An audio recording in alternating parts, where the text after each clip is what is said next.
word gets around fast.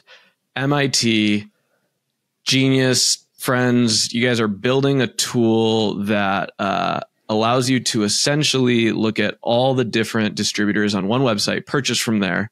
It goes to all the carts, buys it for you. Super, super cool. We are all so confused why the three of you would go to MIT, then get accepted into Y Combinator, which is like one of the largest tech accelerators, and then decide we want to build a tool for the screen printing industry. Yeah, no, it's a good question. I think part of it is my experience helped. Like we felt like we had kind of a leg up over anyone in the tech world that would try to solve this problem, just being more familiar with it. But also, you know, we wanted to start a company together, like I think a lot of college friends do, and we were looking for a problem to solve. And I was telling them like, well, I know that when I was working as a printer, this sucked. And obviously the first question that we had is like, is this market even big enough to support like a big and growing company? Turns out it's huge. Like Bruce has started a really successful company. Steven started a super successful company in this industry, and it's massive. And so as we kind of pulled on the thread, we were like, okay, if we can actually solve this problem, it's big enough where we could have a successful company. And so that's kind of all we did to fact check before we quit our jobs and started working on this. That was the fact checking I did. I was like, I'm printing. I know there's Ed Weiskamp down the street in Champaign. He's printing. And there was like one other small guy. So I think there's a market here. Ian, can you talk a little? Most people don't quit their career. You worked at Tesla before this, right? Yeah, I was an intern there for a year, and then I had a return offer that I declined. Okay, so you go to like one of the most prestigious schools in the world, and then you're interning at Tesla for a year. Don't most people like build before they like drop everything and build? They like actually try to build it first. Like you're only in your 20s. You're not supposed to have these type of crises this young.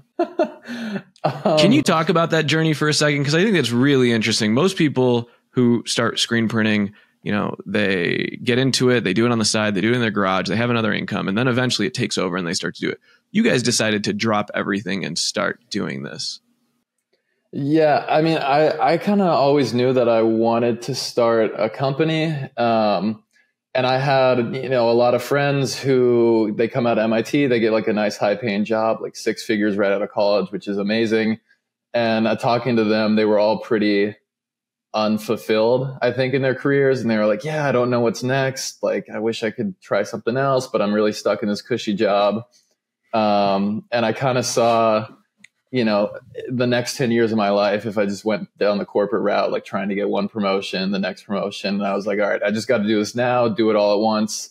And that's kind of going to be the journey I'm on.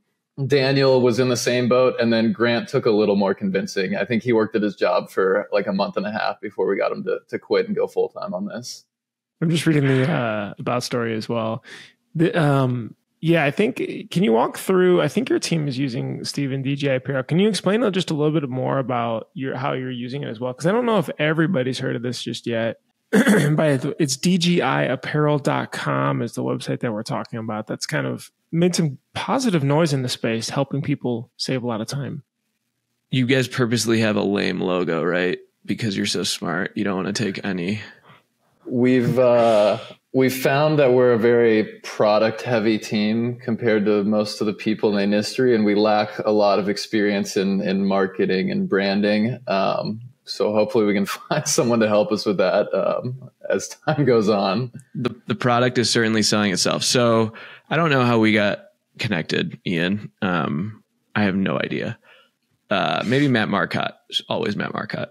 Yeah. But you go on DGI Apparel, you make an account, you then log into your big 3 accounts, SNS, Sanmar, Alpha Broder.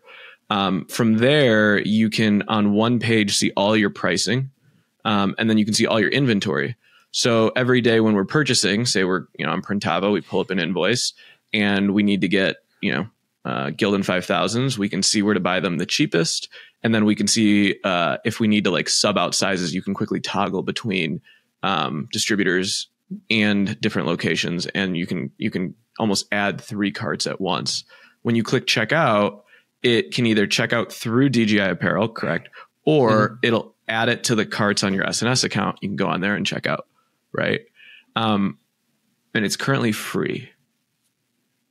Yep. Yeah, exactly. And so I guess kind of like Steven mentioned, so when you go to DGI, you connect your own account to it.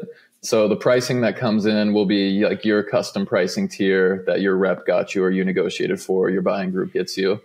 So that way you're making a decision off like your actual price, not just like some catalog price. And then like Steven mentioned, when you're building your cart on DGI, because you've connected your actual account, it stays synced up. So if you like add stuff to your cart in DGI or remove it, if you go back over to the vendor's website, it'll be synced up real time. The irony of all this is you pick the most like rebellious industry to try and disrupt. Like we are all going to just like, you know, I saw on the Facebook forums right away, people are like, you know, what's the catch? Why am I doing this? What are they taking from me? People are sketched out because it's free. So they're sketched out. The logo sucks. Like all of these different things, right? Like there are these 3 college dropouts from MIT, or not college dropouts, MIT guys. Like that's what the whole industry is kind of thinking right now. Is it's like a scam almost they're worried about? I mean, you guys the comments that I saw were like, I don't get it. Like how is it free or how does that work? And you know, what's the con? I think was the question people were. Yeah. And we've started to get that a little bit less as time goes on. And we went through a similar process. I think we talked to Bruce really early on about like pricing with Printavo in like the very, very early days. Not current pricing with Printavo, but at the very beginning. And we went through a similar process where we went to like some shops and we we're like, look at this cool thing. It's going to save you time. Would you give us $30 a month for it? And they were like, well, I think I'll just stick to what I'm doing. And we were like, okay, if it's free, would you use it?